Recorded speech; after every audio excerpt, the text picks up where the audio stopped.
Free energy now. Imagine a world in which each home has its own power generator that obtains its energy in such a way that no fuel has to be added. Imagine every vehicle being able to run without ever stopping for fuel. Imagine each appliance having its own power source that never has to be recharged. That is the world of the future. Join with us now as we track our progress towards such a world. Welcome to the show. I'm your host, Sterling Allen. You can join us online at freeenergynow.net, where you can find a list of past guests, download those interviews, and read the stories associated with those shows. We're joined today, January 11th, 2014, by Doug Myers of MidTech Energy Solutions in Hutchinson, Kansas. They have a black box technology that produces 25 kilowatts continuous, not using solar, wind, or any other conventional source. Apparently he has some kind of a hydrogen thing going on. We'll find out more shortly as we talk to him. It's called the Black Box Power Station, and it is available now. You can buy it for $6,500. At least that's what it says on a story that just went up. And so we are one of the first to talk to them and find out what the scoop is. So Doug, welcome to the show. Well, thank you for having me, buddy. I appreciate it. Yeah, well, this is, as I was mentioning before we started this recorded part, we have been tracking, we being Free Energy News and my associates have taken various flavors over the years. We've been tracking this stuff for almost 12 years now. Starting in May, it'd be 12 years, looking for something that you can actually buy and install in your home, power your house. 2.5 kilowatts is, two of those could be more than enough to keep a house happy. It wouldn't handle peak load, but if you had a battery bank, a typical house might get up to 20 kilowatts peak load, and so you'd need to have 4 of those. No, let's see, do the math on that. 5, that'd be 8 of them, is that right? Yes. Yeah. Yeah. Average household usage runs, now this is average, in the Midwest anyway, where I'm at, it runs about 7.5 to 10 kilowatts is average here. And but you're right, there are houses that peak loads up to 20 kilowatts, so it would take several boxes to go completely off grid. Right. Well, my house, I did the math recently. I just took one of my utility bills, and I averaged out the usage, and we averaged exact like 1.0 kilowatts. That averages, at night when you're asleep and during the day when you got everything turned on. That was our average. So a 2.5 kilowatt system, if you had a battery bank, would be more than enough to satisfy a home power demand. Is that correct? Yes, yes. Yeah. So let's start talking about how many of these have you built so far? We built our actual demo model that we keep at our business. And as of today, we did kind of a soft release, kind of letting out there. We wanted to kind of get a feel about the necessity, the supply and demand of them. And it just went over like a storm. I mean, it is just amazing. Right now I have a standing order for at least 20 to 30 of them as of today. But we do business a little different at MidTech. We want people to see it working. We're going to do a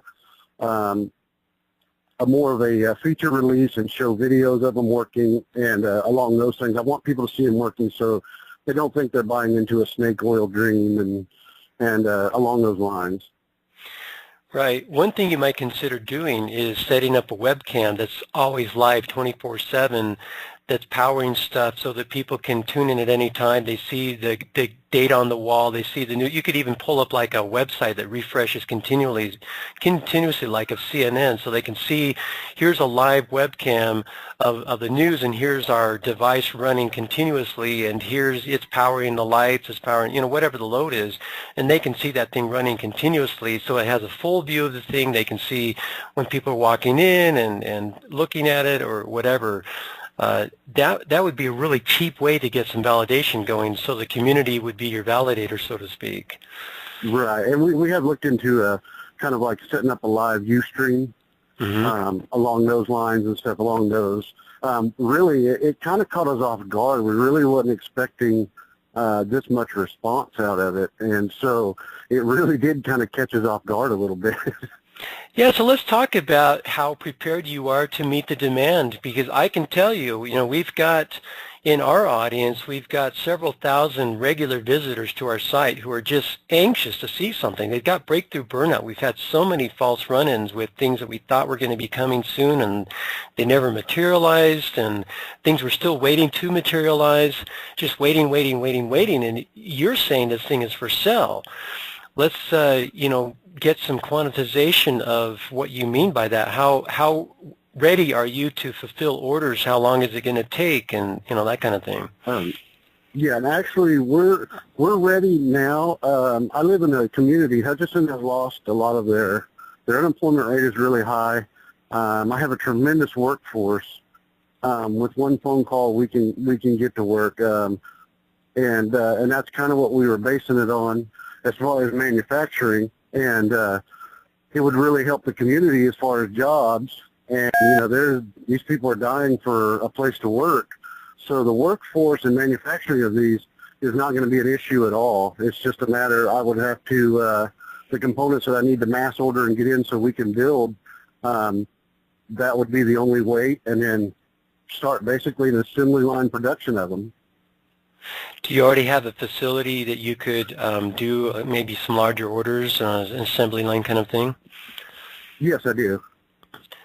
Could you describe that maybe generally? You don't have to go into details. We have a several thousand square foot building that we're in now, and part of it is office, part is storage, and then we have basically, how to describe it, it's kind of a part of a little warehouse on one side. And what we would do is convert that into the assembly production on the warehouse side. One thing we've not mentioned for those who are not familiar already, there was a story posted, I don't know when it went up, at Off Grid Quest. Is that what you're talking about as your soft release? Actually, no, I don't know where that came from. We did kind of a soft release. Everything that we do first goes out on Facebook to all of our supporters, and that's where we kind of did a soft release, and then, like I said, it kind of took off from there. I really wasn't expecting it. Okay. Yeah, that's where I read it. And they mentioned that they had done an interview with you or done some coverage previously about you have run some solar and wind.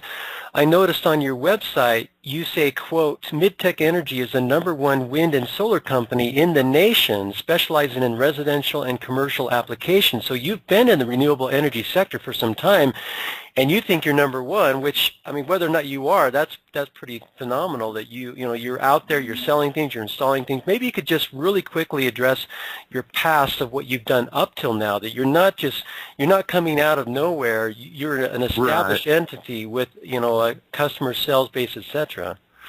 Yes, sir. Yeah, we got into, when I got into it, I grew up on a farm in Kansas, and my uncle had the water windmills, that pump the water.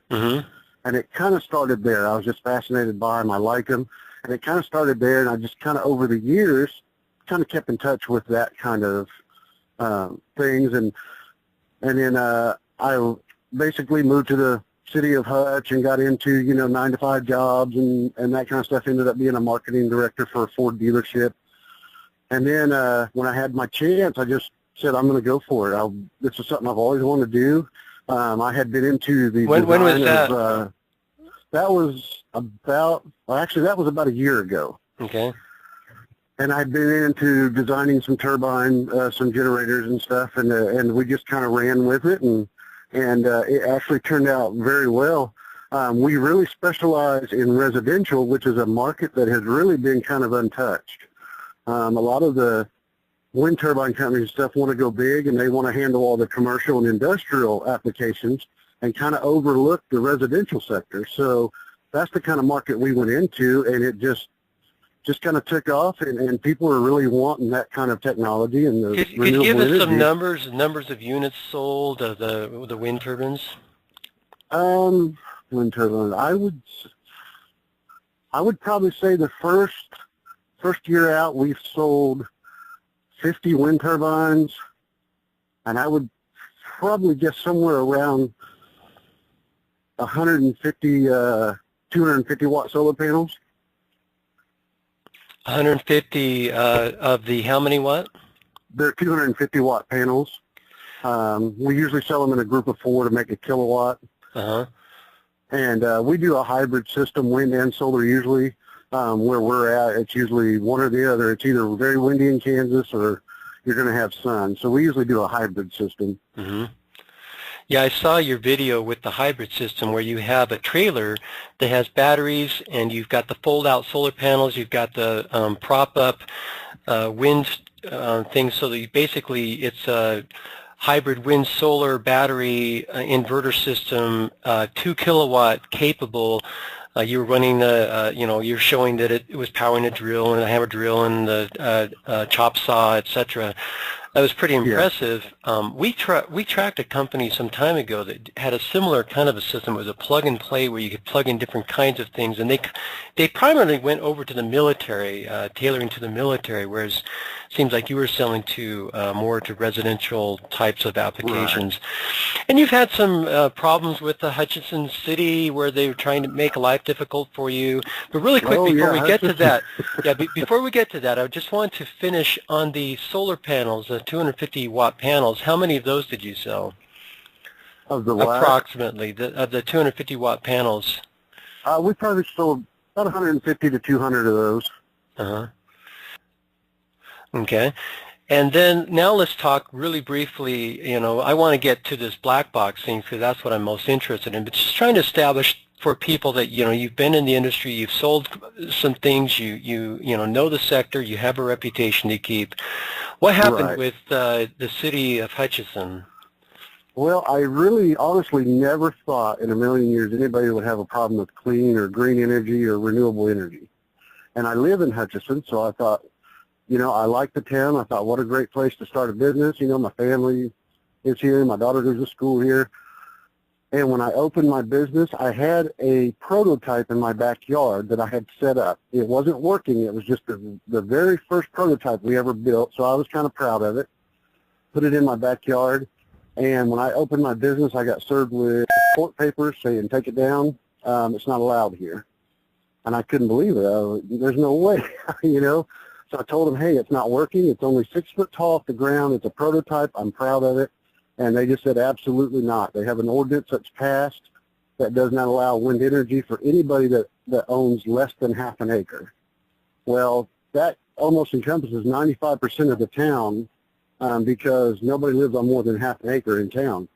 Very few people do. Uh-huh.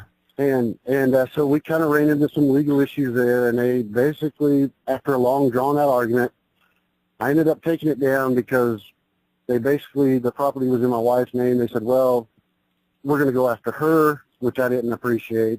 I said, I'll just take it down to avoid the problems. And then when I checked into their solar ordinance, basically they kind of direct the placement of those where they're not going to be very efficient. And so that's what led actually to the mobile units that we built, because as a mobile unit, it kind of passes that ordinance. Because they're mobile, they're able to move around. Mm-hmm. And so that's how we designed and built the mobile unit. Did they fight you on that one too?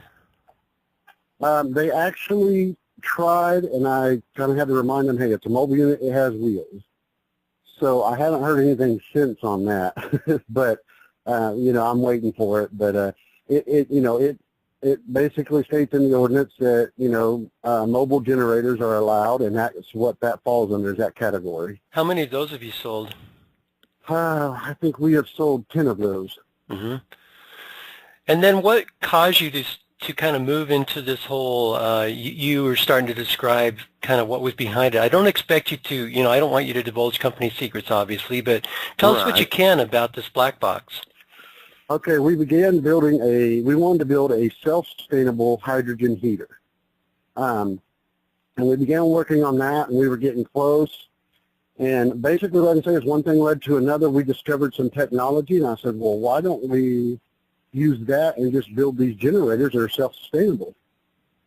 And we just kind of stopped production on the hydrogen heater because this just kind of took front row. We were like, that would be awesome. I searched. I really haven't found anything like it. And I said, well, let's go for it. And we ended up building one. Would it be safe to say simplistically that it is a water power system? No, it's not actually. It's basically 3 lesser power sources, and I can't go in great detail yet, but it's 3 lesser power sources that create one powerful energy source. So it's not magic in a box. It's not a Tesla's coil where you're just pulling electricity out of the air. There's actually a process that goes on, mechanical and electrical, that produces that much of energy. With it being mechanical, what kind of noise does a 2.5 kilowatt system make? How many decibels? It actually, I don't know the decibel yet, but it actually sounds like a window air conditioning unit is what it would sound like when it's running. So you'd probably want to put it either like in the garage or maybe down in the utility room. Right. Do you need to have some kind of air circulation? Does it heat up? Does it? No, it does heat up a little bit. Nothing that like you could always put your hands on it and touch it. It's never going to burn you. But it does have kind of a built-in circulation vents in the box. And so just as an added extra safety for it, we just didn't want any problems. So there's actually a couple of safety vents that we did put in there to circulate the air. Now, your price point, have you run the numbers in terms of how this compares to a return on investment for, let's say, you're replacing your demand or requirement to plug into the city grid or the local utility grid, and you use this instead in the savings on electricity when you get your money back? Right, and we have done that. About where we live, the average utility bill is about $350 a month. So these will usually pay for themselves less than 5 years, and usually average about 3 to 4 before they pay themselves off, and then their utility bill has been drastically cut, and they start seeing the savings.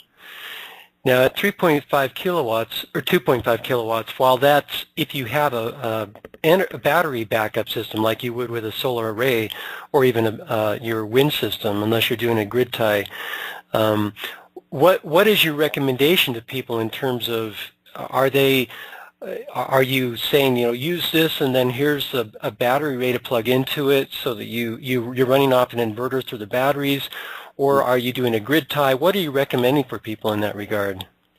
I actually recommend a couple of options. Either we do a plug-and-play system, which has a battery pack in the box and it basically recharges itself and continuously runs, or we can do what we call a transfer switch appliance where we put in a transfer switch. So if they can only afford one box and they want to put it in their house, but it's not going to, but they need to pull more power than what that box will put out.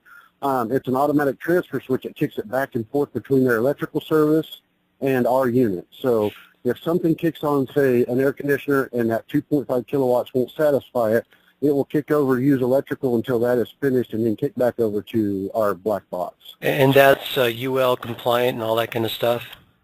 Yes, everything is UL listed.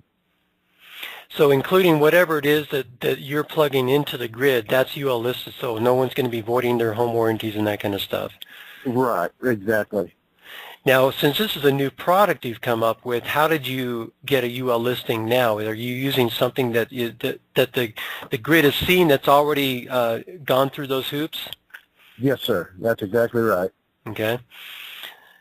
And then how much does the what do you call that unit, the grid tie system? It's still the black box, and we just call it a transfer switch system. So we basically just tie into your existing panel box with your breakers. We either call them a standalone system, which is the plug and play, or we call them a tie-in system, which we can tie in with your existing electrical. And I would imagine the tie-in system is going to be more expensive because you've got the electronics there. How much does that add to the cost? It actually adds about $2,000, and that's only because of the cost of the equipment. I don't charge extra for those systems. That's just the exact cost of the equipment that it takes to do that. Right. I understand that that's reasonable. That's my understanding of how much those cost. And that's going to make everyone happy. The local service, they're not going to be complaining about these houses that are going to be doing dirty electricity and messing up the grid. And when the power goes out, they're electrocuting the linemen, et cetera. It takes care of all that stuff, right? Right. And that's why it's $2,000. And that's well established stuff. And that's you're not going to be that's not going to become a logjam in the system once the demand for your system goes up. Right. In terms of electricity, if somebody wants to be able to handle their full and not do a battery backup system, and let's say they want a 20 kilowatt system, they buy 8 of your systems, I would imagine the return on investment is going to be much further out. Do you anticipate that people like, for example, I would think in the industry, one of the low-hanging fruits and one of the highest demands and important piece of the infrastructure would be like a cell phone tower, where they've got these huge generators and really expensive stuff to maintain those. They plug one of your systems in, and boy, they're just happy. Yes. We actually sat down and had a 6-hour meeting with our staff, and I challenged every one of them to come up with at least one industry that we couldn't help with the black box, because I wanted to know which one it was. And after 6 hours, we couldn't come up with one. Not one industry that the black box couldn't help. Mm-hmm. What about scalability? What kind of work do you see yourself doing, and how long is it going to take you to scale up and scale down? Actually, I think I can't say the name yet because it's not signed in ink, but we have been in contact with a major U.S. company. They are very interested in the technology, and they are a huge corporation, and they are very interested in applying these, and they wanted to know if we could go on an industrial scale. And I said, absolutely, these boxes are stackable. If you have the space, we can put as many boxes as it takes to power whatever you need. And what about that's what it does produce some heat. Once you start stacking them, then that's going to be a problem, won't it, if it can't be dissipated? Well, what we would do is basically expand those vents I was telling you about, and we would actually just make a couple little changes and put a larger fan in and run them all into an exhaust system to run the heat out. Right. And then what about licensing? Because, more than half of our audience is international outside the U.S., and there's a lot of people who are interested in licensing technologies. I can tell you within a month you're going to have at least, 300 people asking you about licensing the technology for Korea, for Singapore, for et cetera. What's your model there? Well, and tell you the truth, buddy, like I said, this kind of took us by storm. That is something that we're still discussing, that we're going to have to, take up and deal with. I really, honestly did not expect this technology to take off like it did. And since it has, there's several issues that you just brought up like that we need to address and get taken care of, and that's what we're going to do. Uh-huh. And in terms of patenting and IP, I would imagine that's one of the major issues as well. What's your status there? Because if you're selling these things, people could reverse engineer them. Right. And that's going to happen regardless. If you have a good product, it's going to happen regardless. You can try to protect it as much as you can, but eventually it's going to happen. And that's just something we have to face. But we're hoping that with our reputation, and we're first on the market, and people kind of take notice of that. And, none of our products are cheaply made. They're all made with the absolute best materials. And so we kind of, hope that will carry us on. And we have several more back shelf products that we're going to be bringing forward as well. It won't be long. We got a saying around our office that we're going to MidTech every house in America. And before long, we have several projects that it won't be long that we could take a house and completely convert it over, including your water, your electric, hot water, heat, just about anything, and completely convert it over to our systems. Mm-hmm. Yeah, that's really good. I can tell you that that as fast as you're able to grow in Midtown, you don't have the capacity to handle the demand that there's going to be for this product. And you're going to want to... I'm afraid of that too. You're going to want to license out people who can replicate what you're doing worldwide, Right. in other countries.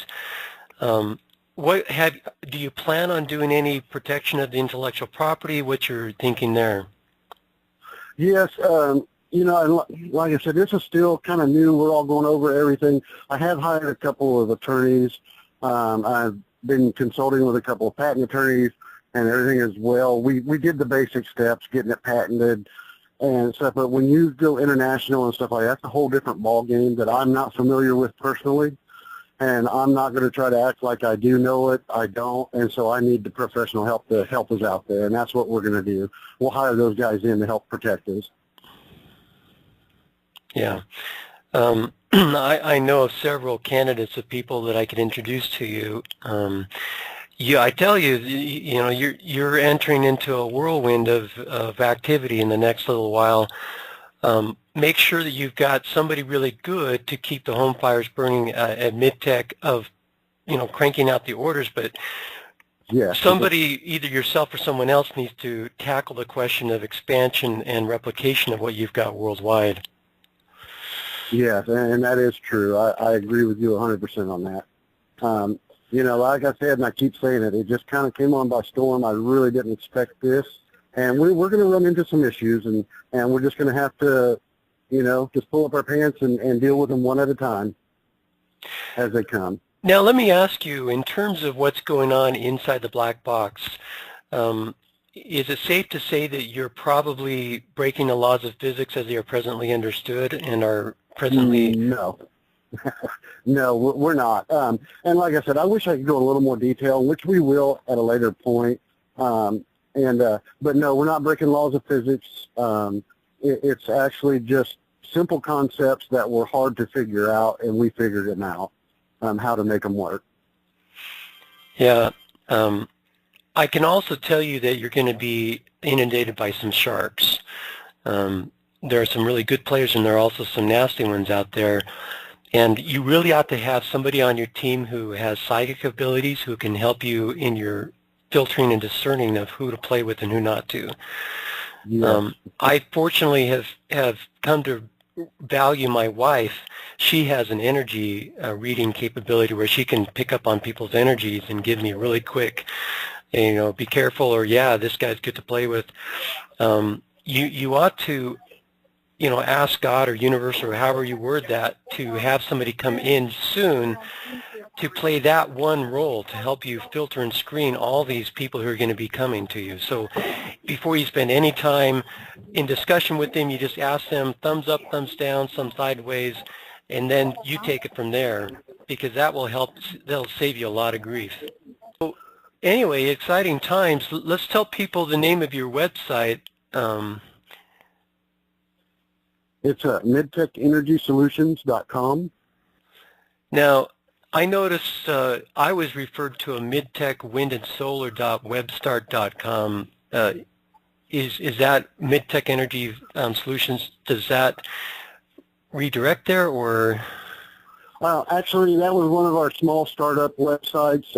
I kept it because people are still finding it. They still find it, so so we kept it. We have a couple of the smaller websites up like that, and we are putting redirect links on all of those to redirect them to our larger website.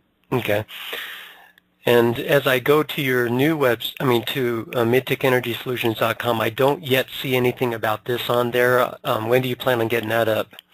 Hopefully we're going to have that up by the end of the weekend. Okay.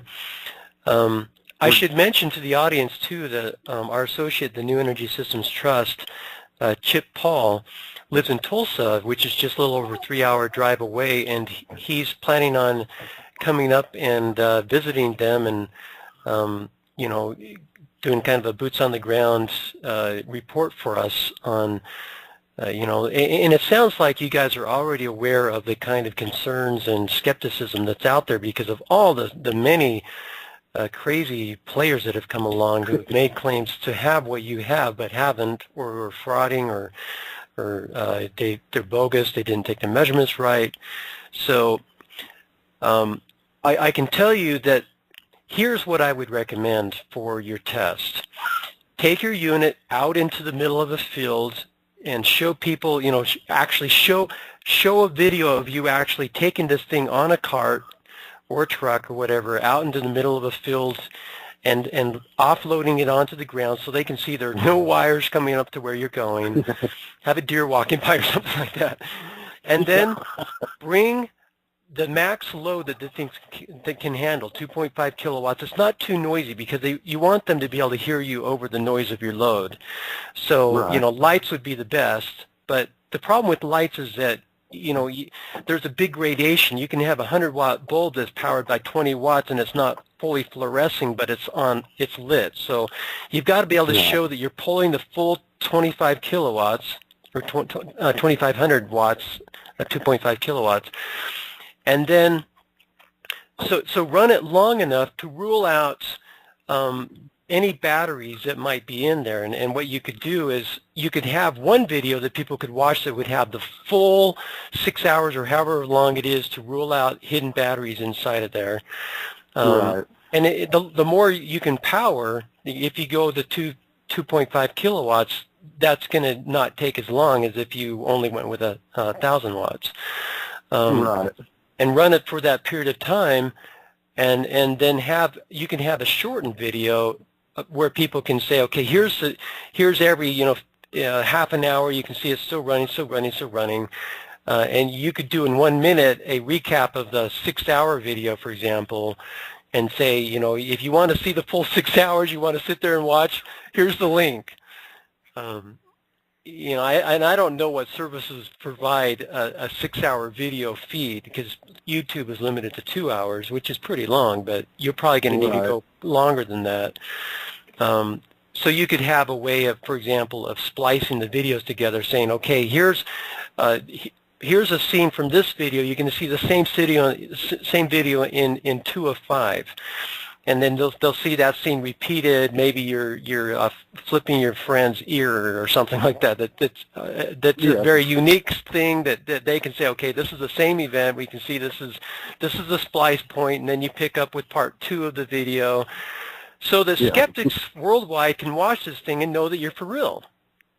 Yes, and and we expect that, and I really do respect the skeptics. If it wasn't for guys like that, everybody would be getting defrauded, And so, just like with our mobile unit, we ran into skeptics and they said that, that wouldn't work. There's no way you could get 2 kilowatts out of a mobile system to produce, and we did that as well. So it doesn't bother me. I know there's some challenges, and we'll meet them, and, the best way to turn skeptics around is to prove them wrong, and that's what we do. Okay. Well, this is very exciting. What's your lead time? How long does it take you to build one of these things? Right now, we're at about 2 weeks. So if I took an order tomorrow, in 2 weeks, I could have it done. 2 to possibly 3, we would have it completely, because we test every unit as well, and we want to make sure it works before it goes to the customer. And so I would say 2 to 3 weeks tops, and we have them built. You going to turn down international orders if people want to buy them overseas and pay shipping? We're not going to turn them down. We are going to take them. Like I said, there's just some issues that you brought up earlier that we have to face and address first. The IP. Are you, your black box, you're calling it a black box, are you sealing it somehow? You got a lock on it? You got it welded shut? How are you? Actually, I'm not. I don't have to hide it. I want people to open the door on it and take a look inside. There is one part that we do seal that is our company's secret. But other than that, I want people to see the electronics. I want them to see it working so they know it's not fake. Well, that's going to make the video easier, because if you can open the door and they can see what's in there, the only thing you need to rule out is the sealed part that they can't look inside. And if that's, a size of a shoebox, then your video is going to be, 30 minutes as opposed to 6 hours. Right. It's about the size of about, I would say it's about the size of about 2 to 3 shoe boxes. So it's not too terribly big. It's just some components that we got in there that we're kind of, keeping to ourselves for a little while till they get out, which they eventually will. Mm-hmm. And somebody's going to buy it and tear it apart. I know they will. So, and that's something that we'll face. But I don't like hiding stuff from people. And I want them to open that door and feel comfortable with opening it and looking inside and seeing that, it's not a scam. It works, and we stand behind it. You've got everything documented with timestamps of when you came up with, and so that you can prove prior art? Yes, we sure do.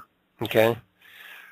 There is a way that you might look into of protecting your IP. It's called, the name just slipped me, Intellectual Passport. We've got an article at pesn.com about it.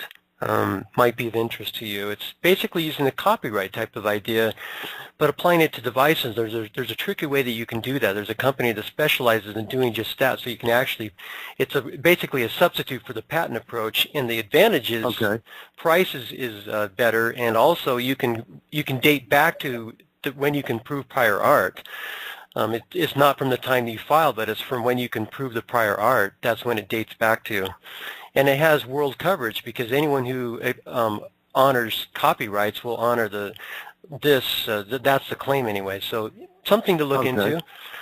Yeah, definitely. And also to put the world on notice that you have alternatives to the patent office to prove your prior art, and that you will have the ability to say, hey, that's mine, give us the royalty that we deserve. We're glad you're making them, but we do want to receive the royalties so that we can expand our business and do more of what we do, which is good. Something like that. Yes, definitely. Yeah. Very good. Is there anything else you want to bring up in this, trying to make this short? Yeah. No, buddy. And I hate to say this, but I gotta cut it short. My electrical engineer has been trying to call me over and over, so I'm going to see what's going on with him. Okay. And I apologize, but like I said, it's been a hectic day. I just didn't expect this kind of response. It's great. I love it, and I can't wait to keep going with it. All right. Well, best of luck to you, and we'll be in touch. All right. Well, thank you very much. I appreciate it, and I hope to meet you. All right. We'll look forward to it. All right, buddy. Bye. Bye-bye. Hi, Sterling. Hey, Doug. How you doing? Hi, buddy. I'm sorry I was on the phone with a customer. Not a problem. I know you've got lots going on. I feel. Oh man, this is insane. I'm still just amazed at the response. Awesome. It's been pretty good, huh? I had a little huh? cough still, buddy. So I apologize for that. Not a problem. We all are human beings, and we all have little issues like that come along, so we'll just forgive you in advance and understand that you're going to be coughing from time to time, and we'll let our audience know that they get colds too, and give the guys some break, give them some slack, right? Yeah, I hope so. So I've got lots of questions. We'll see how many of these we can get through. I don't want to take too much of your time. I know you've got a lot going on, so we'll try and get through these pretty quick if that's okay. Okay. First of all, just really quick, do you want to give kind of a follow-up of how things are going in terms of, what's going on the ground there? You expressed that there were some issues with, something you discovered, and it's going to take a week to get the part in, and also, yeah. From a business point of view, the kind of interest, people who are, interested in ordering and things like that. Okay. Yeah, we did. I really thank God for my engineer. When you have a new product coming out, you kind of tend to look things and get excited, and it's exciting. It's, something new, and that's kind of what we did. But I have a great engineer that works for me. His name is Dustin, and he kept working. And I'm sitting there figuring out how I'm trying to sell these, and he kept working, and we come to find out that on one of our circuit boards, the circuits over time would probably heat up, and our product wouldn't last as long as we thought it would. Mm-hmm. And, we took a whole day and just thought about it. And, sometimes it's just better to man up and admit there's an issue than to try to sell something that's not 100%. I don't do business that way. Yeah. And that's what I did. Nobody likes to admit there's a problem with their system. But in our interest, it was the best route was just to be honest. Say there's an issue, we can have it fixed in about a week or so, and then we'll move forward from that point. And then thanks to like your page and people like that, this thing, it really just blew up overnight. I had my phone, I have to charge my phone about 6 times a day now. So it is extremely busy. I'm just dumbfounded that it was, I guess I didn't realize there was that much of a need for this type of product. Mm-hmm. I bet you're really happy about that. Oh, yes, I am. I was just talking, actually, I was just on the phone with one of a young man from your site, Steve Marshall, and out of California, and he was talking to me, and he's very excited about it, what it could bring, and it's just I enjoy meeting all the new people as well. It's great. Oh yeah, it's a great crowd. You really enjoy these people. It really is.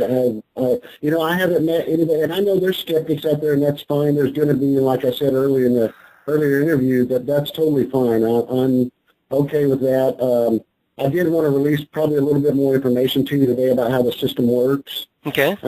So people can see I'm not trying to claim magic in a box by any means, and I think people need to understand that it's not a glowing ball of light that we just pull electricity from, sitting in this box. It's a very simple concept, just a little hard to implement, and that's the problems that we worked out on it. Yeah, you use the analogy of that solar wind hybrid thing, that even though it's accepted technology, packaging it like you did was a challenge that you met and accomplished. Yes. So yeah, do you want to go ahead and talk about that? Because it might address some of the questions that I wanted to ask you. And I think that's important.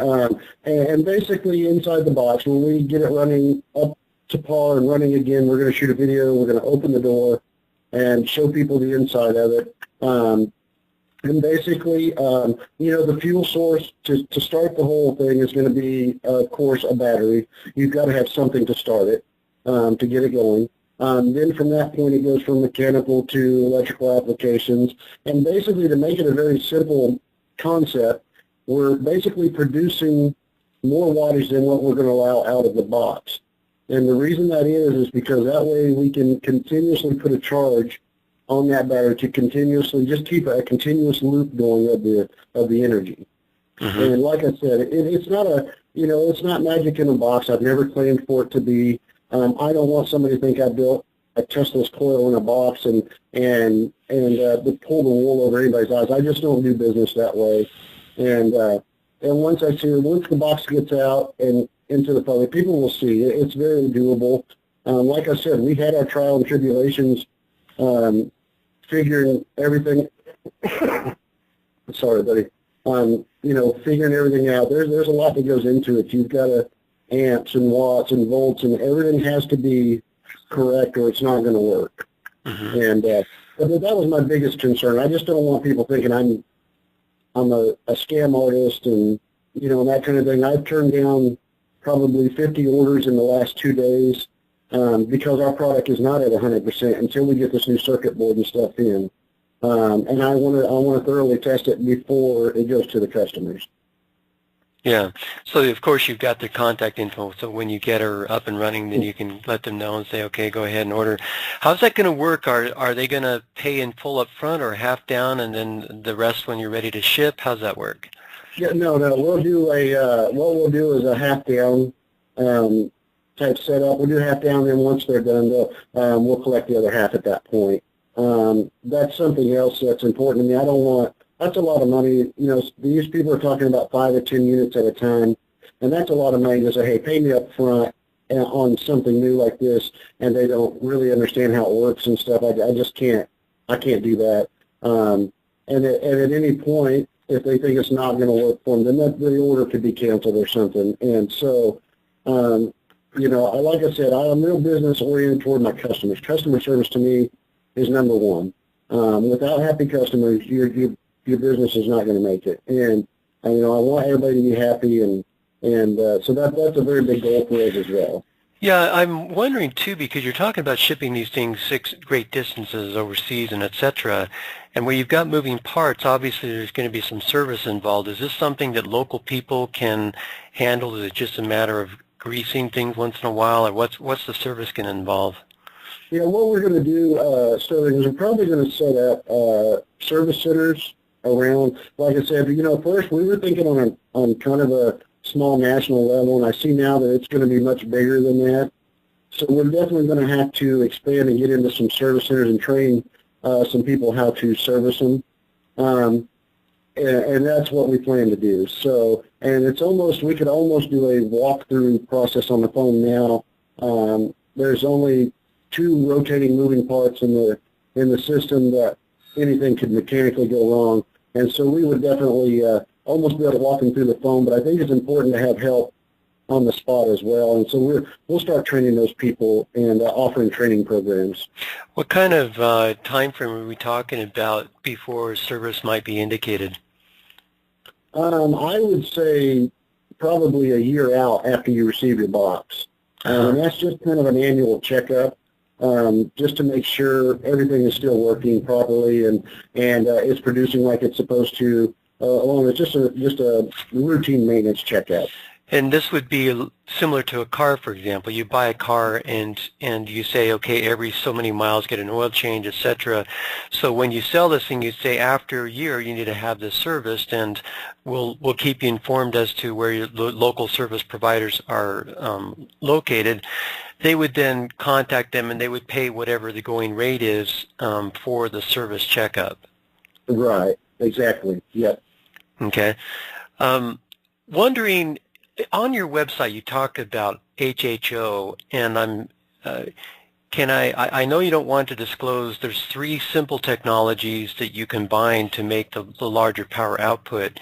Can I ask if one of those is HHO? Yeah, and it's not HHO.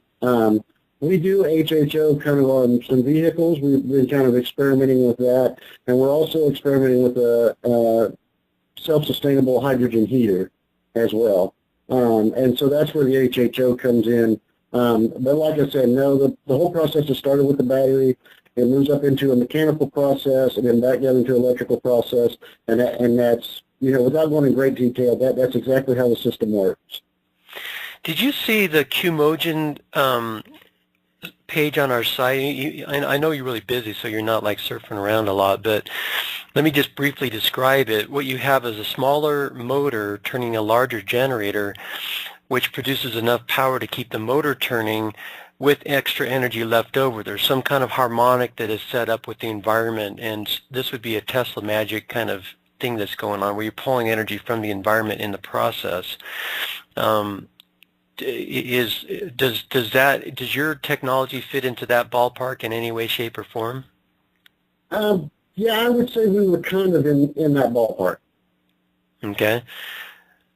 But it doesn't pull energy from the air or anything, or surroundings or anything like that. It's like I said, it's all mechanical and electrical. And like I said, once we do a formal release, it's going to get out anyway, so we'll probably release that on your site before anywhere. Appreciate that. Now, you mentioned on your site that there was a patent that I guess has been filed, or two. There's a provisional patent that we're filing. Okay. Well, and I imagine you'll have that out. Filed. You'll have that out before, or that filed before you disclose anything publicly? Yes, yes. Mm-hmm. So there's, inside of the system, there's no water anywhere, so you don't have to worry about freezing. Right. There's no water. You don't have to worry about freezing. It is a sealed unit, like the door is sealed and stuff like that, so water won't be able to get into the system, into the box or anything. So it's an all-around good unit. We really thought it out while we were doing it. So when they buy one of these things, there's going to be a black box portion inside of the cabinet that you open up that you don't want the customers to be breaking into, correct? Right, and that's more for safety than it is for anything else. There's some moving parts in there, and the way that it's designed to keep it the size that it is, I really just don't want somebody getting hurt. And that's a big issue. The last thing we need is somebody sticking their hands in there or something and getting hurt and coming back on the company. And and that's more of a safety issue that we're going to discuss later on as well. But since it's moving parts, obviously that's going to be a portion that the service agent's going to want to be able to get into to oil or grease or whatever. Right.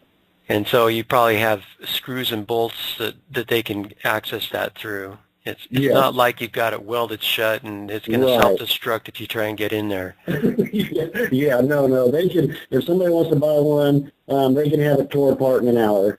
So the whole thing could be tore down in an hour. So yeah, we're not welding metal boxes around anything to hide anything. It's more for safety than it is to hide anything. Okay. Now, let's talk for a second about this is a 12 or 2,500 watt system, and it starts up with a battery and it comes up to speed. There's a question that I use the terminology load following, meaning the maximum amount is 2.5 kilowatts, but there could be maybe you just have one appliance on a computer pulling 100 watts from it at one given time, and then all of a sudden you plug in a blender or something, and all of a sudden you're doubling that or tripling really quickly. How does it respond to changes in load? Okay, we have some safety features in place. If it pulls too much of a load, it will actually shut the system down and restart at that point once the load is released. So we have that, and there's a couple of safety features in there to handle things like that. It does have, like I said, that's where it all comes into where, like what we had to figure out as well, the volts, amps, wattage, and all that has to work together to be able to produce power for these appliances. And the system will let you know if you pull too much power. That's another question, and I appreciate you addressing that. But my question says, within the 2.5 kilowatt range, you're staying under that max, and you're going from 100 watts to all of a sudden you plug in something that's pulling 1,000 watts. And so all of a sudden you have a change in load. Is your computer going to see a brownout as the system comes up to speed, or how does your system respond to changes in load within the range of 2.5 kilowatts? Yeah, within the load amount, it instantly responds to that, Sterling. Okay. And so there won't be a brownout or any lack of power. Okay, good. That's really good. The maximum load back when. Another question that's come up that that the audience, some people are not readily informed in the differences between a 120 watt, 200 volt, 240 volt. A dryer, for example, would be a 240 volt three-phase kind of system versus the regular plugs that you have in the house, which is 120 volt. You on the outlet side, you've got 8 of the regular 120 volt service plugs. Yes. What would you do if this thing's going to be powering your house? How would you address the three-phase 240 volt systems? Okay. Right, we go with the bigger electronics, or like I said, there's several ways you can hook this up. You can have a plug-and-play system where you just plug into it. We will be offering 220 volt boxes as well. But if, for instance, if we put it in your basement, we tie into your panel, there's certain things you have to do to do that. Then we put in basically a transfer switch. So if you only have 1 or 2 boxes that's not pulling enough power to run your house, it'll all be controlled through there. So then it can switch back and forth to either electric. If you want to go completely off grid, and say your house is using 7.5 kilowatts to run, we'll hook you up with a 10 kilowatt system So you have the extra power there for kick-on like dryers, refrigerators, but it all goes through your existing panel system that's already set up to handle that. Mm-hmm. Right. So there's some complexity here in discussing the different scenarios and configurations that there might be. Yes. Rather than go through all the permutations, I'd like to address just two of the main ones that you're going to be seeing, and that is obviously the plug-and-play one that you described, where you just got the 4 or the 8 plug-ins. That's just where you're basically sitting it in the house and you're plugging stuff directly into the box. You're not running it through the house electrical system. It's Right. like a generator. It's like a gen set that you buy and Yes. you're just plugging stuff into. So we Yes. all understand that one. That's easy. Let's talk for a second about the grid connecting, where you're going to be basically, the grid provides, if you need extra energy, you turn your air conditioner on and it goes beyond what your 2.5 kilowatts provides with the other stuff that's going on in your house. You're now pulling from the grid, and then when your usage is below 2.5 kilowatts, then you're sending energy back to the grid in a net metering kind of arrangement. Let's talk about that scenario for a second. In terms of, let's say that you were talking to an electrician, and we do have a lot of those in the audience. Okay. Maybe you could just take a few minutes and say, here's how you're going to plug it in. Okay, what you would do is basically, instead of plug-ins, we would have a wire base coming out the back of it. And in your panel, your grounds and neutral would have to be separated before you run this transfer switch in. You would hook the wires out of our box into the transfer switch. From that transfer switch, it would tie into the grid tie and your panel box. And for electricians, they'll understand that. That's a very simple process that they'll understand. And it's kind of along the same basis as what you would run a wind and solar unit if you want to grid tie a wind and solar unit as well. Yeah, so basically your analogy is a wind or solar system that you're using in a grid-tied scenario. It's identical to that scenario, correct? Yes, exactly. And so instead of the solar panel being the source that you're hooking up, it's your system, this MidTech black box that you're plugging in. Right, right. Okay. So that's well established, and that's, you're not going to be having to have special training classes for installations. This is something that there will be installers locally anywhere on the planet who know how to do this kind of stuff. Yes, yes, exactly. Okay, and that would also tie into both legs of the service panel so that you get hooked into the 220 scenario, right? Yeah, yes, sir. Okay. Now here's a scenario. The grid goes down. We have a power outage. There's been a hurricane or something, and you want to disconnect from the grid so that you have electricity, because the grid tie system is designed so that if the grid goes down, you disconnect from the grid so you're not sending electricity back to the grid and electrocuting alignment. Right. My understanding that is in some scenarios, your system actually is also unavailable to you because of this whole scenario of shutting off the system so you don't electrocute linemen. Do you have a way that you can disconnect from the grid and still power your house with up to 2.5 kilowatts in that scenario? Yeah, under 2.5 kilowatts, you wouldn't be able to power a lot, but yes, there is a system in our system you could do that. You would be able to run up to the 2,500 watts, say lights or anything like that. And then, like I said, if you exceeded that 2,500 watts, the system would shut itself down until whatever was on was shut off, and you could keep under that minimum. I have a theory that if a person was really careful in budgeting their use, they could actually get good at not surpassing 2.5 kilowatts. They would make sure that they don't have the washer and dryer going on at the same time. They would make sure that the air conditioner doesn't turn on, things like that. They would just basically budget their usage, and that they could probably keep things from kicking off the system as keeping that at the minimum.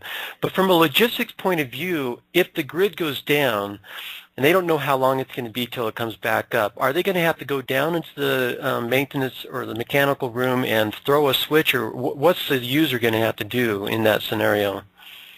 No, that's where that automatic transfer switch comes in. If there's no power coming in from, say, the grid side, it will recognize that, and you can't kick over to something that's not there. And so it would just stay on our system, like I said, and then there's safety features in. If you exceed the 2,500 watts, it will just shut down our system until it's below 2,500 watts, and it'll turn back on and go. It really is almost a maintenance-free system. So how does the user know that the grid's gone down? Is there some kind of a beep that goes on? Because I know, usually when the grid goes down, the power lights turn off, or something that's on, it all of a sudden goes off. You go, oh, we have a power outage. It's obvious. But in your system, people aren't going to know that the power's gone off because things keep running because your system's powering stuff. So what are you going to have, some kind of a warning bell or a dinger that says that lets them know, okay, the grid's gone down? Well, to tell you the truth, Sterling, I don't have that right now in there. I'm not going to lie and say I do. We don't. The transfer switch is only wired to so much stuff off of the usage of the box. So whatever you have it wired to, that's what it's going to run. The rest of the house is shut down. Okay, you've got somebody talking. If he could talk a little bit louder, then I could hear him. I can hear him talking, but I can't quite tell what he's saying. Right. Basically, if you're going to only have a 2.5 kilowatt system, when it is installed, if you're going to wire into the panel, it would almost be predetermined on what's going to be hooked up to 2.5 kilowatts in case of a power outage.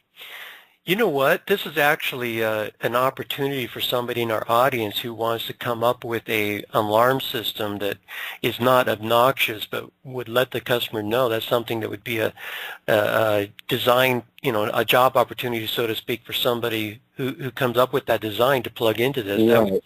That would be, I would want one of those in my system, and I would pay that. I agree. That would be great. We just haven't done that, and to be honest with you, I really don't have the time at this point now to even look into that. Right, I understand. And we are just super busy, and so, yeah, that would be a great opportunity. If somebody has something to come up with something like that, that would be a great opportunity for me. Let's shift to a second and talk about the package itself. How much does it weigh? From my understanding, it looks like it's about the size of a small filing cabinet, about 3 shelves high. Yes, it's about 4 foot tall, 18 inches wide, 18 inches deep. A pretty heavy-duty 1/8-inch steel cabinet, and it weighs probably about 250 to 275 pounds. I have a design suggestion for you. Sure. This is down the road, but version 2.0 or whatever, to put rollers on it, so you could turn it sideways to roll it in and out of location, so when it's laying flat, it wouldn't move, but when you tip it backwards, it would go on the wheels, and you would have a little handle. So it's like a little dolly, a built-in dolly. That would make it really easy to, transport from a truck into a house, go downstairs, and so you don't have to have a dolly, you just have it built into the system. Right, and that's actually a very good idea. We had planned on putting wheels on the one that we have, but I actually like your idea better, where it turns into almost a dolly situation. Yeah.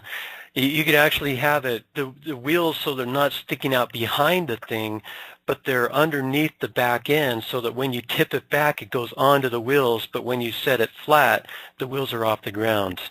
Yeah, that would actually be easy to implement. We could do that very easily. Yeah, you've got the space, from what I understand. You could just, right. And then on the top of it, you could put some kind of a little handlebar so you could pull it back and guide it while you're doing the dolly function. Yeah.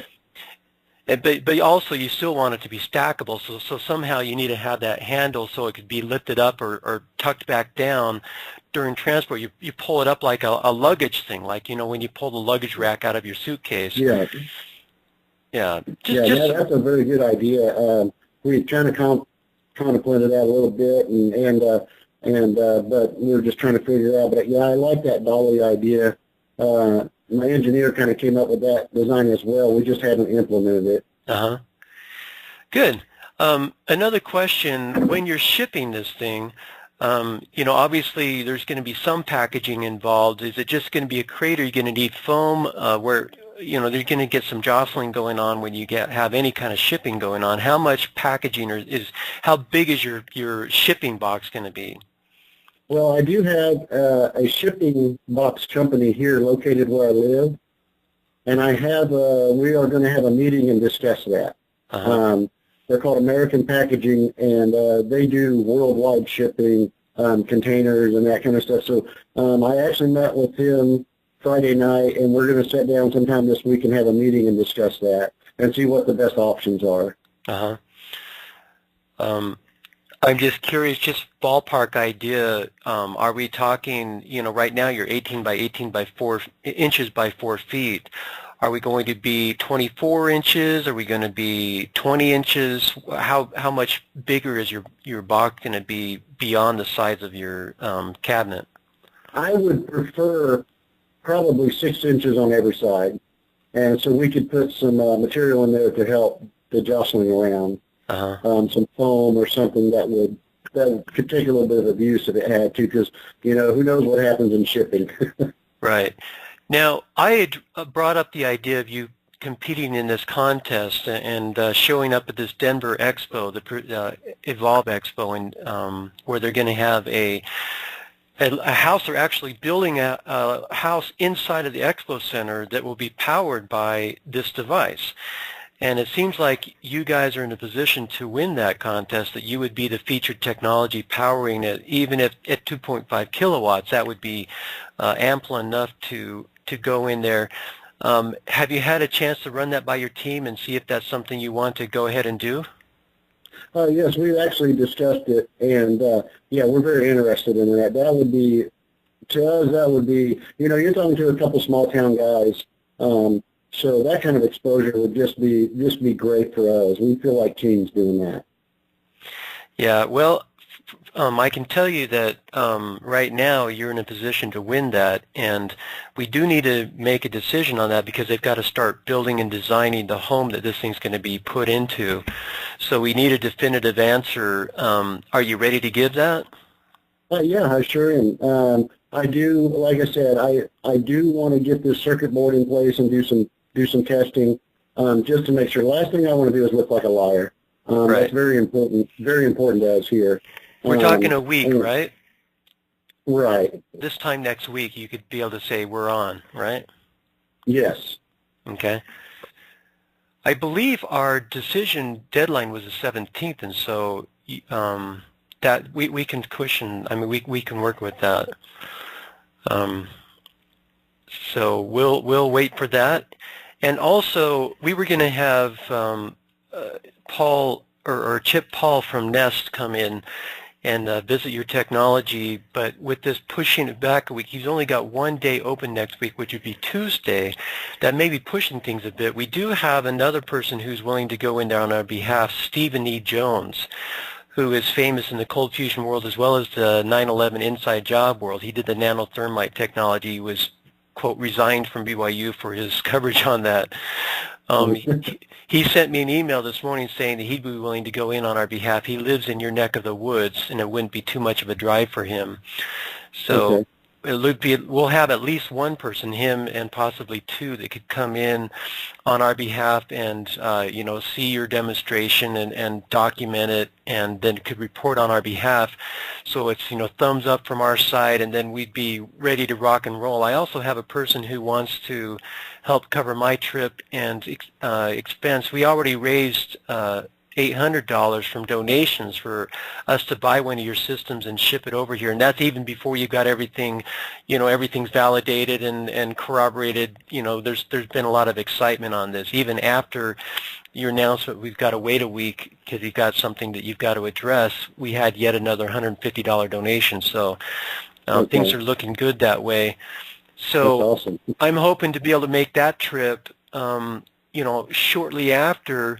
So I would like and I can promise you, if you've got a working system, we'll be able to raise the money to get it. So I hope you can consider that one of those 50 orders that you're ready to fulfill would be ours. And I don't want to cut in line, ethically, but getting a system in my house would really help you in terms of validation and kicking the tires, people realizing this thing's for real. Sterling's got one running in his house.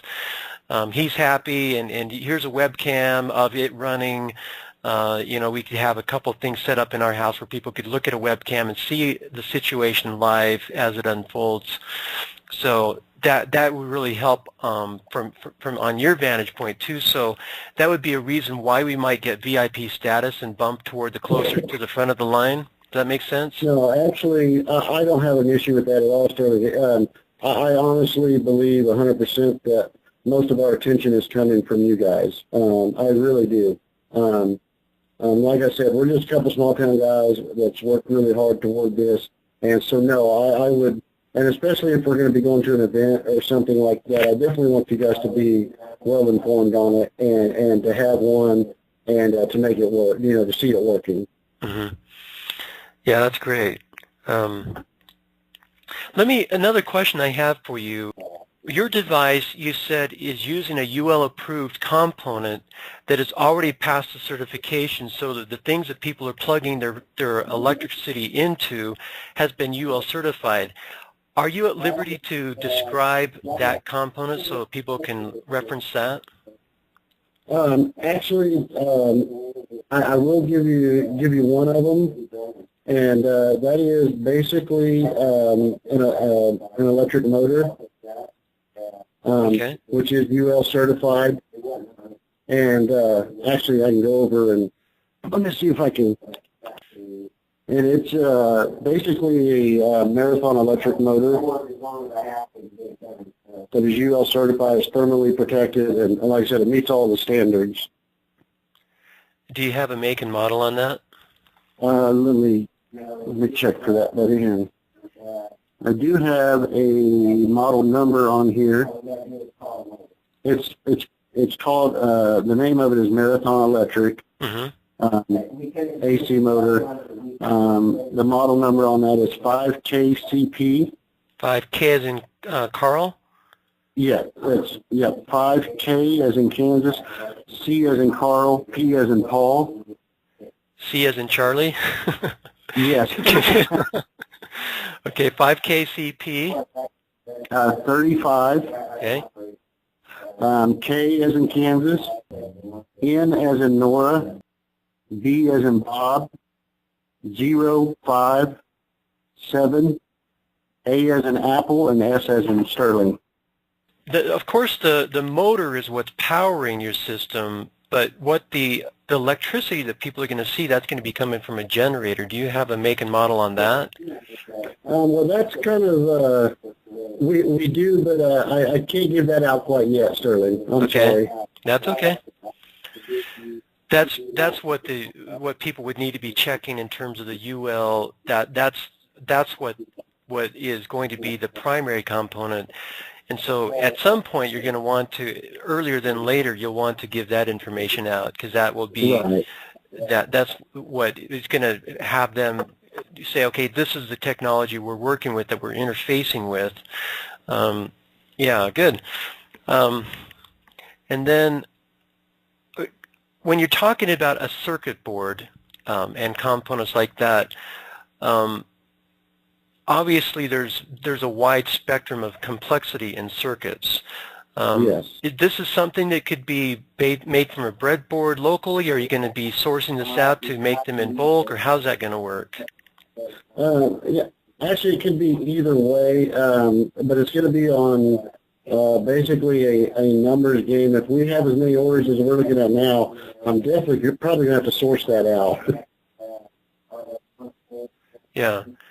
But for now, you can make them by hand, not a problem? Right, not a problem at all. Okay. What would you say, I don't expect you to give me, unless you're willing to, the name of the answer to this question, but what would you consider to be the thing that may be the most likely to be a logjam point that may slow things down? That would slow things down would probably be, in terms of mass production or producing and making these things. Probably getting everything in for the circuit boards and stuff. That would probably be the only thing that I see that would really slow everything down. Would cause a little bit of a waiting period. Mm-hmm. And my understanding regarding circuitry is that most components, especially when you buy them in bulk, can be very cheap. And so that shouldn't be too hard to keep your supply chain satisfied, would it? Right, and then that was a big issue. And as long as they know it's coming, some sort of advance, we could do that very easily. And also there are multiple suppliers. One might have a 3-week lead time and would hold you back, while somebody else might have them in stock in the local Radio Shack or something like that. Of course, I'm sure you guys have thought through all this stuff. Yeah. Really good. I think that pretty much covers the questions that I had. Can you think of anything else you want to add in that we've not addressed yet, that people are asking a lot? Yeah, no, my biggest concern was just I wanted to, tell everybody it wasn't magic in a box. I'm not claiming to be Tesla or anything like that. I know there were some concerns out there, but, it is really important to me. I don't want to be known as a scammer or a liar, and that's something that we take very serious here. I've put all my own money into this project. There hasn't been any outside money from government or, government funding or grants or anything like that. So, and that's kind of why it's personal, just because I've given up a lot just to see this project through. And like I said, customer service to us is number one. It really is. It's not just a company saying that. We really care about what our customers think, and we want them taken care of. So, and I understand with new technology or things like this, there's going to be skeptics, and that's fine. I just don't want to be a scammer or anything like that. So well, I want to address that earlier. Let me address that too from my vantage point. In the world of energy, any time you have a device that's pulling energy from somewhere that people are not familiar with, the first reaction is to say, oh, it's snake oil, it's a scam. Yeah. This is not where I'm coming from. Where I'm coming from is the wheelwork of nature has a lot of plug-in points. There are 25 conventional modalities: wind, solar, geothermal, tide, wave, ocean currents, waste to energy, biomass. There's 25 genres, and no one's going to question those. Those are all easily understood. And there are 25 unconventional ones that people consider junk science. They consider them bogus because they don't understand them yet, and they're not in the marketplace yet. But just because they don't understand them doesn't mean they're no more significant or profound or useful or legitimate than solar, wind, geothermal, tide, etc., which are also free energy. You don't have to pay for the sun. You don't have to pay for the wind. They're there for the taking. So if you've got a device that works, it's pulling energy from somewhere. And, we might not know exactly how that energy is showing up, but we'll figure that out eventually. So the question of fraud has nothing to do with where the energy is coming from. It has to do with, does it work? Yeah, and if you're saying it works and it's snake oil and it doesn't really work and you're pulling some tricks of some kind, you got a battery hidden somewhere, or you're using a capacitor that people don't realize is there. For example, you've seen this video where people plug a outlet, a power strip, into itself, and it works and powers a light bulb. That's because there's a capacitor inside of those things. Yeah. and so that's snake oil. That's junk science. But what we're talking about is harvesting the wheelwork of nature in a new way. We don't know exactly where, perhaps, but it's coming from somewhere. And my guess is that you are. This is a non-conventional technology that is going to have people scratching their heads for a while. But that doesn't mean it's not legitimate. It's just that, we've got some new things to wrap our heads around, and that's okay. Okay. So that's my take, is that free energy does not equate to junk science. It equates to, well, does it work? Can you plug it in long enough to rule out a battery hidden somewhere? And all you have to rule out in your situation is that box. And even then, since the box is there primarily for safety, in an inspection, in a validation scenario, for example, when next Monday or Tuesday, I guess probably would be Tuesday next week, when we have Chip Paul and Stephen E. Jones come in to see your technology, if you could just for them unscrew that panel so they can see inside of there and go, okay, you know, nothing hidden there. The motor and there's a generator, whatever's inside of there, and then you close it back up for the video. But they can say, yeah, we just looked inside the panel and these are understandable components. We don't see that there's anything hidden inside of there. So really there's nothing battery-wise to rule out, and we see 2.5 kilowatts coming from this thing, and we've watched it for 6 hours or 3 hours or whatever it is that while you guys are sitting there eating a sack lunch watching this thing run. That wouldn't take a whole lot to run it long enough to rule out any kind of hidden energy source. So you can say, yes, this is a device that works, it's bona fide.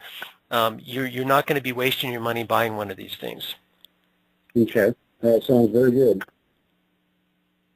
So that's my little spiel. I would say don't be so bashful about using the term free energy, because there are 25 conventional ones that people can relate to and say, okay, this is a new one. We're not at liberty to disclose what it is yet, but science will back us up eventually.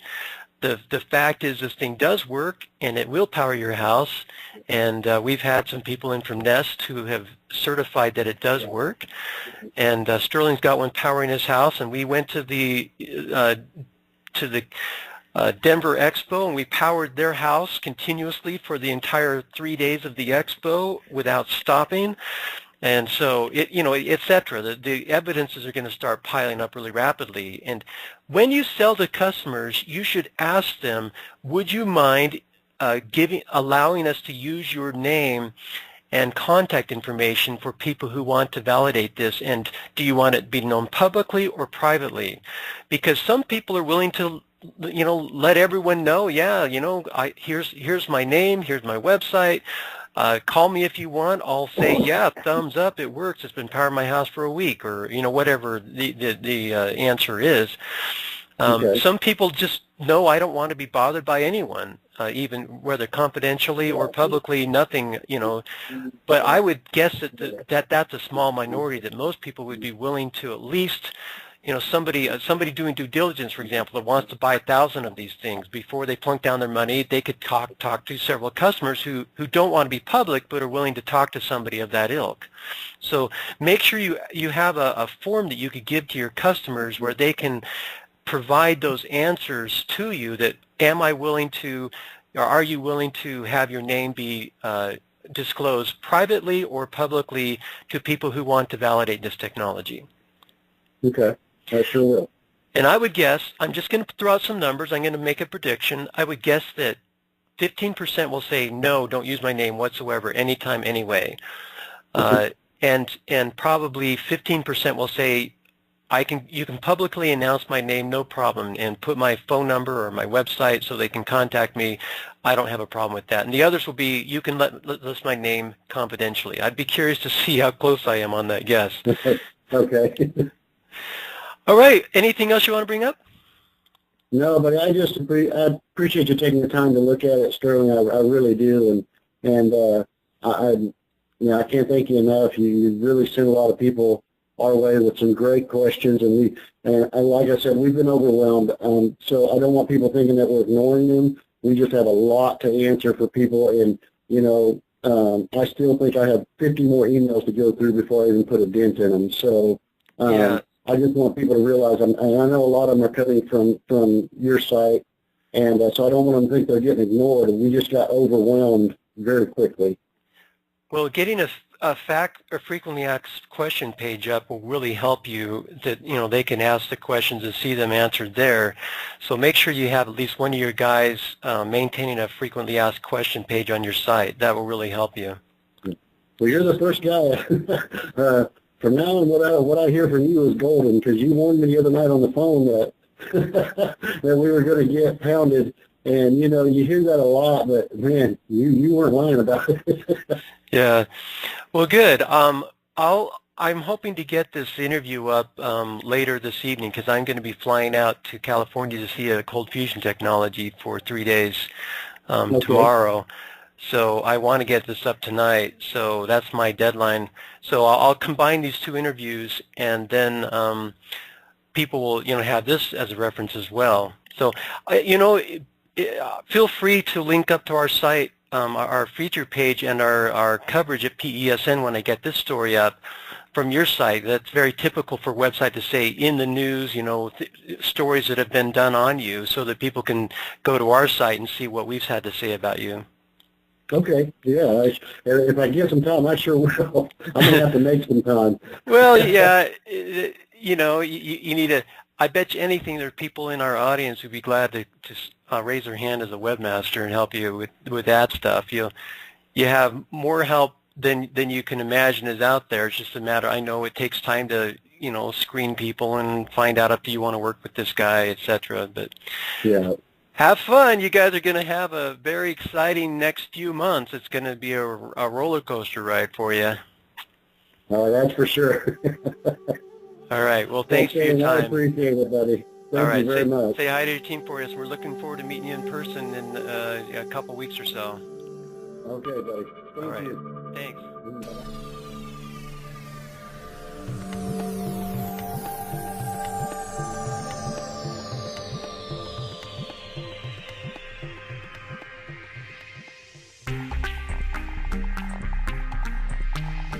You've been listening to Free Energy Now, brought to you by PES, Pure Energy Systems.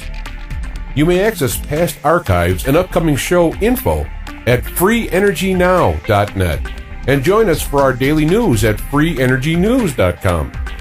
We invite you to see our directory of energy technologies at peswiki.com. That's peswiki.com. PES, the Pure Energy Systems Information Network.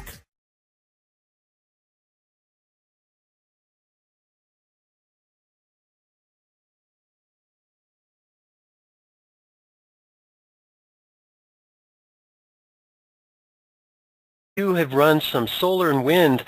I noticed on your website you say, quote, MidTech Energy is the #1 wind and solar company in the nation, specializing in residential and commercial applications. So you've been in the renewable energy sector for some time, and you think you're #1, which, I mean, whether or not you are, that's pretty phenomenal that you're out there, you're selling things, you're installing things. Maybe you could just really quickly address your past of what you've done up till now, that you're not coming out of nowhere. You're an established entity with, a customer sales base, etc. Yes, sir. Yeah, we got into, when I grew up on a farm in Kansas, and my uncle had the water windmills, that pump the water. Mm-hmm. And it kind of started there. I was just fascinated by them. I like them. And it kind of started there, and I just kind of, over the years, kind of kept in touch with that kind of things. And then I basically moved to the city of Hutch and got into, 9-to-5 jobs and that kind of stuff. Ended up being a marketing director for a Ford dealership. And then when I had my chance, I just said, I'm going to go for it. This is something I've always wanted to do. I had been into the when was that? That was about a year ago. Okay. And I'd been into designing some turbine, some generators and stuff, and we just kind of ran with it, and it actually turned out very well. We really specialize in residential, which is a market that has really been kind of untouched. A lot of the wind turbine companies and stuff want to go big, and they want to handle all the commercial and industrial applications and kind of overlook the residential sector. So that's the kind of market we went into, and it just kind of took off, and people are really wanting that kind of technology and the renewable energy. Could you give us some numbers of units sold of the wind turbines? Wind turbines. I would probably say the first year out we've sold 50 wind turbines, and I would probably guess somewhere around 150, 250 watt solar panels. 150 of the how many watt? They're 250 watt panels. We usually sell them in a group of 4 to make a kilowatt. Uh-huh. And we do a hybrid system, wind and solar usually. Where we're at, it's usually one or the other a little bit. Yeah, so let's talk about how prepared you are to meet the demand, because I can tell you, we've got in our audience, we've got several thousand regular visitors to our site who are just anxious to see something. They've got breakthrough burnout. We've had so many false run-ins with things that we thought were going to be coming soon, and they never materialized, and things were still waiting to materialize, just waiting, and you're saying this thing is for sale. Let's, get some quantization of what you mean by that. How ready are you to fulfill orders? How long is it going to take? And, that kind of thing. Yeah, and actually we're ready now. I live in a community. Hutchinson has lost a lot of their unemployment rate is really high. I have a tremendous workforce. With one phone call, we can get to work. And that's kind of what we were basing it on as far as manufacturing. And it would really help the community as far as jobs. And, these people are dying for a place to work. So the workforce and manufacturing of these is not going to be an issue at all. It's just a matter, I would have to, the components that I need to mass order and get in so we can build, that would be the only way, and then start basically an assembly line production of them. Do you already have a facility that you could do maybe some larger orders, an assembly line kind of thing? Yes, I do. Could you describe that maybe generally? You don't have to go into details. We have a several thousand square foot building that we're in now, and part of it is office, part is storage, and then we have basically, how to describe it, it's kind of a part of a little warehouse on one side. And what we would do is convert that into the assembly production on the warehouse side. One thing we've not mentioned for those who are not familiar already, there was a story posted, I don't know when it went up, at Off-Grid Quest. Is that what you're talking about as your soft release? Actually, no, I don't know where that came from. We did kind of a soft release. Everything that we do first goes out on Facebook to all of our supporters. And that's where we kind of did a soft release. And then, like I said, it kind of took off from there. I really wasn't expecting it. Okay. Yeah, that's where I read it. And they mentioned that they had done an interview with you or done some coverage previously about you. Houses at peak loads up to 20 kilowatts. So it would take several boxes to go completely off grid. Right. Well, my house, I did the math recently. I just took one of my utility bills, and I averaged out the usage, and we averaged exact like 1.0 kilowatts. That averages, at night when you're asleep and during the day when you got everything turned on. That was our average. So a 2.5 kilowatt system, if you had a battery bank, would be more than enough to satisfy a home power demand. Is that correct? Yes. Yeah. So let's start talking about how many of these have you built so far? We built our actual demo model that we keep at our business.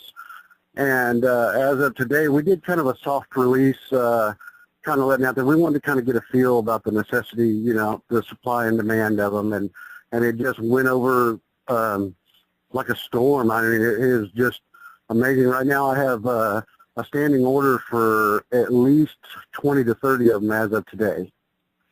But we do business a little different at MidTech.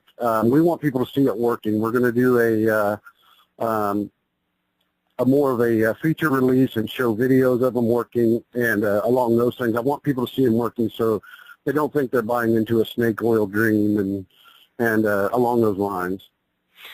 Right. One thing you might consider doing is setting up a webcam that's always live 24/7, that's powering stuff so that people can tune in at any time. They see the date on the wall. They see the new. You could even pull up like a website that refreshes continuously like of CNN, so they can see here's a live webcam of the news, and here's our device running continuously, and here's it's powering the lights, it's powering whatever the load is, and they can see that thing running continuously, so it has a full view of the thing. They can see when people are walking in and looking at it or whatever. That would be a really cheap way to get some validation going, so the community would be your validator, so to speak. Right, and we have looked into kind of like setting up a live Ustream along those lines and stuff along those.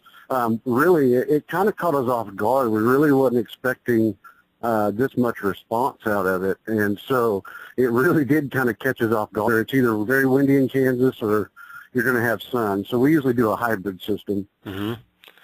Yeah, I saw your video with the hybrid system where you have a trailer that has batteries, and you've got the fold-out solar panels, you've got the prop-up wind things, so that it's a hybrid wind solar battery inverter system, 2 kilowatt capable. You were running the, you're showing that it was powering a drill and a hammer drill and the chop saw, etc. That was pretty impressive. Yeah. We tracked a company some time ago that had a similar kind of a system. It was a plug and play where you could plug in different kinds of things, and they primarily went over to the military, tailoring to the military, whereas it seems like you were selling to more to residential types of applications. Right. And you've had some problems with the Hutchinson City where they were trying to make life difficult for you. But really quick, before we get to that, before we get to that, I just want to finish on the solar panels, the 250 watt panels. How many of those did you sell? Of the what? Approximately, of the 250 watt panels. We probably sold about 150 to 200 of those. Okay.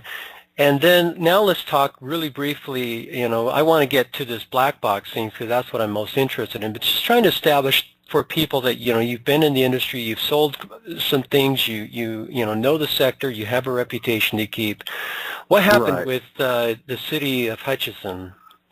Well, I really honestly never thought in a million years anybody would have a problem with clean or green energy or renewable energy. And I live in Hutchinson, so I thought, I like the town. I thought, what a great place to start a business. My family is here. My daughter goes to school here. And when I opened my business, I had a prototype in my backyard that I had set up. It wasn't working. It was just the very first prototype we ever built, so I was kind of proud of it. Put it in my backyard. And when I opened my business, I got served with court papers saying, take it down. It's not allowed here. And I couldn't believe it. There's no way, So I told them, hey, it's not working. It's only 6 foot tall off the ground. It's a prototype. I'm proud of it. And they just said, absolutely not. They have an ordinance that's passed that does not allow wind energy for anybody that owns less than half an acre. Well, that almost encompasses 95% of the town because nobody lives on more than half an acre in town.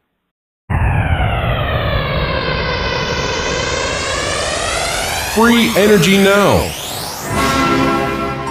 Imagine a world in which each home has its own power generator that obtains its energy in such a way that no fuel has to be added.